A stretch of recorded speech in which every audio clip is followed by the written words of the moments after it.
RTC సమ్మెను మరింత ఉధృతం చేస్తామన్నారు జేఏసీ చైర్మన్ వెంకన్న. ప్రభుత్వం ఇచ్చిన హామీలను వెంటనే అమలు చేయాలని డిమాండ్ చేశారు. కాలయాపన కమిటీతో సమస్య పరిష్కారం కాదని అన్నారు. చర్చలకు ప్రభుత్వం తరఫున మంత్రులు రాలేదన్న ఆయన 4 వారాల గడువు సమంజసం కాదన్నారు. ప్రభుత్వమే తమను సమ్మె వైపు నడిపిస్తోందని జేఏసీ చైర్మన్ వెంకన్న ఆరోపించారు. వెంటనే ఆర్టీసీని ప్రభుత్వంలో విలీనం చేయాలని డిమాండ్ చేశారు. వేతన సవరణ చేపట్టాలని, కార్మిక సంఘాలకు గుర్తింపు ఎన్నికలు జరపాలని డిమాండ్ చేశారు. హైదరాబాద్లో ఆర్టీసీ లేకుండా చేసే ప్రయత్నం చేస్తున్నారని జేఏసీ చైర్మన్ వెంకన్న ఆరోపించారు. వెంటనే ఎలక్ట్రిక్ బస్సులను రద్దు చేయాలని డిమాండ్ చేశారు. ఆర్టీసీ కార్మిక సమస్యల పట్ల యాజమాన్య ప్రభుత్వం వంటి వైఖరి.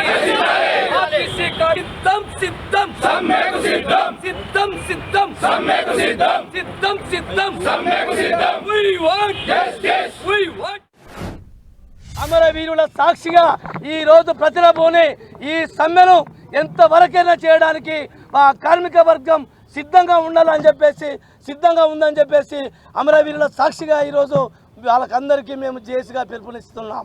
ప్రభుత్వం ఇచ్చినటువంటి హామీలనే ఈరోజు ప్రభుత్వం నిన్న చర్చలకు పిలిచి ఒక మామూలు కాలయాపన కమిటీ వేసి ఆ కమిటీలో ఎలాంటి సమస్యలు పరిష్కారం చేయకుండానే ఏ ఒక్క దాని మీద అనుకూలమైన నిర్ణయం లేనటువంటి తీసుకున్నటువంటి కమిటీని వేసి మమ్మల్ని బుద్ధగించి సమ్మెకు దూరం చేసేటువంటి ప్రయత్నము నిన్న చేసిండ్రు. మేము ఈరోజు కొత్తగా ఏర్పడ్డ సమస్యలు కావి. గత 2.5 సంవత్సరాల నుంచి ఈ ప్రభుత్వం దృష్టిలో ఉన్నటువంటి సమస్యలు అడుగుతున్నాం కాబట్టి దీనికి కమిటీ వేయవలసిన అవసరమే లేదు. వీటిని తక్షణం పరిష్కారం చేసేటువంటి మన అవకాశం ఉన్నది కాబట్టి ఆ 4 వారాల గడువు అనేది అవసరం లేదు. మీరు తక్షణమే మా సమస్యలు వెంటనే పరిష్కరించాలని చెప్పేసి కోరినప్పటికీ వారు ఎవరు కూడా స్పందించకపోవడం వల్ల ప్రభుత్వం కూడా ఎవరు కూడా చర్చలలో ప్రభుత్వ మంత్రులు ఎవరు ఈ యొక్క చర్చలలో నిన్నటి చర్చలలో లేకపోవడం వలన మరి ఆ అధికారులతో ఐఏఎస్ అధికారులతో కూడినటువంటి ఆ కమిటీ వాళ్ళు చేతులు ఎత్తేసి వెళ్ళిపోవడం జరిగింది. ఇప్పుడు మేము ఒక్కడే చెప్తున్నాం, ఈ ప్రభుత్వమే మమ్మల్ని బలవంతంగా సమ్మె వైపు తీసుకెళ్తున్నది. మమ్మల్ని సమ్మె వైపు పోవడానికి ఈ ప్రభుత్వం మొండి వైఖరే కారణం కాబట్టి ఈ ప్రభుత్వం ఇచ్చిన హామీలనే విలీనం చేయమంటున్నాం. 2021 వేతన సవరణ చేయమంటున్నాం. అదేవిధంగా కార్మిక సంఘాలకు గుర్తింపు సంఘం ఎన్నికలు పెట్టమంటున్నాం. ఈరోజు హైదరాబాదు రాష్ట్రంలో పుట్టినటువంటి ఆర్టీసీని లేకుండా చేసేటువంటి ఆర్టీసీ హైదరాబాదులే లేకుండా చేసే ప్రైవేట్ ఎలక్ట్రిక్ బస్సులను మొత్తం రద్దు చేసి ఆర్టీసీ ఎలక్ట్రిక్ బస్సులే ప్రవేశపెట్టాలి, ప్రభుత్వమే కొనియాలని ఒక ఆలోచనతో ఒక డిమాండ్తో మేము ముందు పోతున్నాం. కాబట్టి తక్షణమే ప్రభుత్వం చర్యలు తీసుకొని సమ్మె నివారణ చర్యలు చేపట్టాలని కోరుతున్నాం.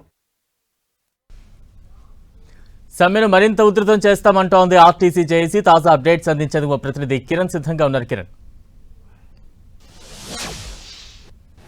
బలరాం, మొదటి రోజు సమ్మెలో భాగంగా ఉదయం నుంచి కూడా కార్మిక సంఘాలకు సంబంధించిన నాయకులు డిపో ఎదుట ఆందోళన చేస్తారు. దీంతో ఇటు తెలంగాణ వ్యాప్తంగా హైదరాబాద్లో కూడా ప్రస్తుతానికైతే ఇటు ప్రజా జీవనం కూడా స్తంభించినట్టుగా చెప్పాల్సి ఉంటుంది. ప్రస్తుతానికైతే దీనికి సంబంధించి ఈరోజు మొదలైన సమ్మెకు సంబంధించి కూడా మంత్రి కొన్ని కామెంట్ చేశారు. 2 డిమాండ్లు మినహా మిగతా అన్ని డిమాండ్లు పరిష్కరించేందుకు సిద్ధంగా ఉండి చెప్పే ప్రయత్నం చేస్తారు. దీనికి సంబంధించి కూడా మనతో మాట్లాడేందుకు నిన్న కమిటీ సభ్యులతో చర్చల్లో పాల్గొన్న టీజీఎంపీ రాష్ట్ర ప్రధాన కార్యదర్శి హనుమంత్ ముదిరాజ్ మనతో ఉన్నారు.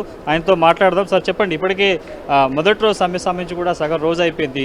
ఎక్కడికక్కడికి బస్సులు నిలిచిపోయినాయి. కేవలం ఎలక్ట్రికల్ బస్సులు, ఐర్ బస్సులు మాత్రం నడుస్తున్న పరిస్థితి. కొద్దిసేపటి క్రితం మంత్రి పొన్నం ప్రభాకర్ మాట్లాడుతూ 2 డిమాండ్లు మినహా మిగతాన్ని పరిష్కరించేందుకు తాము సిద్ధంగా ఉన్నాం. కొన్ని రాజకీయ ఒత్తిడిలో భాగంగా జేఏసీ నాయకులు సమ్మె బాట పట్టారని కూడా ఒక ప్రధాన ఆరోపణ చేశారు.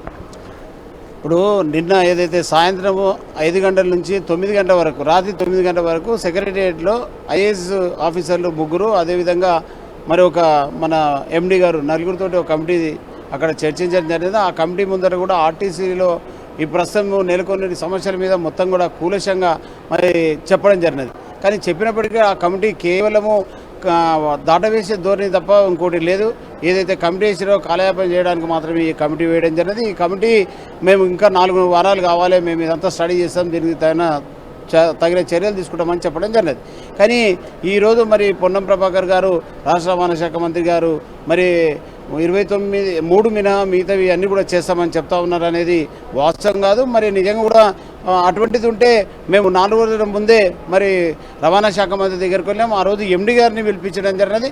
ఎండి గారి దగ్గర కూడా మేము చేస్తాము అని తర్వాత చేద్దామనే ఆలోచన చెప్తా ఉన్నారు. కానీ ఇప్పుడు ఏం చేస్తున్నారు, ఏం ప్రకటిస్తున్నారు అని చెప్పే అటువంటి ఆలోచన అయితే కనిపించలేదు. మరి ఇప్పుడు ఒకవేళ చర్చలకు పిలిస్తే నిజంగానే కూడా రవాణా శాఖ మంత్రి గారు ఏం చేస్తారు, ఏం చేయరో దాన్ని బట్టి మా యొక్క నిర్ణయం ఉంటుంది. కాబట్టి నిజంగా కూడా అటువంటిది చేస్తే సంతోషమే, చేయాలి కదా. ఈరోజు వరకు చేయలేదు. ఇప్పుడు ఏదైతే కాంగ్రెస్ ప్రభుత్వం మేము అనుకున్న ప్రభుత్వం వచ్చింది, మేము అనుకున్న ముఖ్యమంత్రి అయిపోయాడు అని మేము సంతోషం వ్యక్తం చేయడం జరిగింది. కానీ తీరా వచ్చిన తర్వాత 2.5 సంవత్సరాలు అవుతుంది. మేనిఫెస్టో పెట్టిన అంశాలు ప్రభుత్వంలో విలీనం, ఏదైతే మాకు రావాల్సినటువంటి 2 PRCలు, మరి యూనియన్ల అనుమతి, మరి ఏదైతే రావాల్సిన బకాయిలు, ఇవన్నీ ఇవ్వాల్సిన అవసరం ఉంది. ఆ ప్రధానమైన డిమాండ్లు మరి ఎందుకు నెరవేర్చలేదు, అవే చేయాల్సిన అవసరం ఉంది. ఇప్పుడు కాంగ్రెస్ ప్రభుత్వం వచ్చినాక కొన్ని సమస్యలు పరిష్కారం అయినాయి. ఏదైంది, బాండ్ డబ్బులు వచ్చినాయి, 2013కు సంబంధించిన బాండ్ డబ్బులు వచ్చినాయి. PF, CCS, SRBS అమౌంట్ కూడా కొంత వచ్చింది. 2017 వేతన సవరణ కూడా చేశారు. కానీ చేశారు మీ మీద, మీ సమ్మె వెనక ఒక రాజకీయ పార్టీ ఉంది, వారి వెనక నుంచి మిమ్మల్ని నడిపిస్తున్నారంటూ కూడా ఒక హాట్ కామెంట్ చేశారు. ఇప్పుడు ఎవరెంబడి ఉన్నది అనేది మాకు తెలియదు. మేము ఇప్పుడు అన్ని యూనియన్లు మాత్రం సమ్మెలో ఉన్నాం. ఇప్పుడు నేను కాంగ్రెస్ పార్టీకి చెప్పిన వ్యక్తిని, కాంగ్రెస్ పార్టీలో జిల్లా ప్రధాన కార్యదర్శిగా పనిచేయడం జరిగింది. మళ్ళీ నేను కేవలం 4 నెలల ముందే ఇప్పుడు ఆర్టీసీలో జాయిన్ అయ్యాను. గతంలో బీఆర్ఎస్ మీద నేను బీఆర్ఎస్కు యాంటీగా పనిచేసినని అప్పుడు రాష్ట్ర రవాణా శాఖ మంత్రి ఉన్న ఆయనే నా మీద కంప్లైంట్ చేసి నన్ను సస్పెండ్ చేయడం జరిగినది. రిమూవ్ చేస్తే నేను కోర్టులో వేసి ఇప్పుడు మళ్ళీ నేను ఆర్టీసీలో జాయిన్ కావడం జరిగినది. అంటే భయపెట్టే ప్రయత్నం అప్పుడు బీఆర్ఎస్లు చేశారు. మరి ఇప్పుడు కాంగ్రెస్ మేము రావాలని పోరాటం చేసినాం. మరి ఇప్పుడు మేము కాంగ్రెస్లో ఉన్నాం. ఎవరో రాజకీయ పార్టీలు చేసేది అనేది వాస్తవం కాదు. ఒకవేళ ఎవరైనా ఒకరిద్దరు ఉంటే వాళ్ళు ఏమైనా మాట్లాడింటో మాకు తెలియదు. కానీ అందరినీ అదే విధంగా పడితే కరెక్ట్ కాదు. ఈ దాంట్లో ఎటువంటి రాజకీయం అయితే లేదు. ఎందుకంటే నేను కాంగ్రెస్ పార్టీగా ఉండి చెప్తా ఉన్నా, ఇక్కడ సమస్యలు అట్లున్నాయి, జటిలమైన సమస్యలు ఉన్నాయి. 2 సార్లు మేనిఫెస్టో పెట్టిండు. 2018లో కూడా ఇదే ఉత్తమ్ కుమార్ రెడ్డి గారిని నేనే తీసుకొచ్చి స్వయంగా తెలంగాణ జాతీయ మధ్యలోని ఫస్ట్ డిమాండ్ పెట్టేసి ఆర్టీసీ కలాపంలో 5,000 మందితోటి అక్కడ ప్రకటించిండు వచ్చి. మరి ఈరోజు కూడా రాష్ట్ర రవాణా శాఖ మంత్రి గారు, అదేవిధంగా ముఖ్యమంత్రి గారు ఈ ప్రధానమైన డిమాండ్ మేనిఫెస్టో పెట్టే అంశాలను ముఖ్యమంత్రి గారు నెరవేర్స్తే తప్పకుండా ఏ ఇబ్బందులు ఉండదు. మీరు ఉన్నంత వరకు, ఆర్టీసీ ఉన్నంత వరకు మీ పేరు చిరస్థాయిగా నిలవచ్చిపోతుంది. కాబట్టి ప్రభుత్వంలో విలీనము, వేతన సవరణ, యూనియన్ అనుమతికి కమిటీ ఎందుకు? కమిటీ అవసరం లేదు కదా, ఒక మాట మీద వచ్చేటివి. అందుకని ఇటువంటిది కాకుండా సమస్యలు వెంటనే పరిష్కరిస్తే మిమ్మల్నే గుర్తుంచుకోవడానికి సందర్భంగా తెలుసు. ప్రిస్టేజ్గా ఈ యొక్క ప్రభుత్వం ప్రిస్టేజ్ తీసుకోవాల్సిన అవసరం లేదు. సమస్యలు ఉన్నవా లేవా అని గుర్తించి సమస్యలు పరిష్కరించాల్సిందే విజ్ఞప్తి చేస్తాం. తాము ఏ రాజకీయ పార్టీకి సంబంధించి కూడా వినట్లేదు. తమ న్యాయమైన డిమాండ్ల పరిష్కారం కోసమే సమ్మెలకు దిగినట్టుగా ఆర్టీసీ జేఏసీ సంబంధించిన నాయకులు చెప్తున్నారు.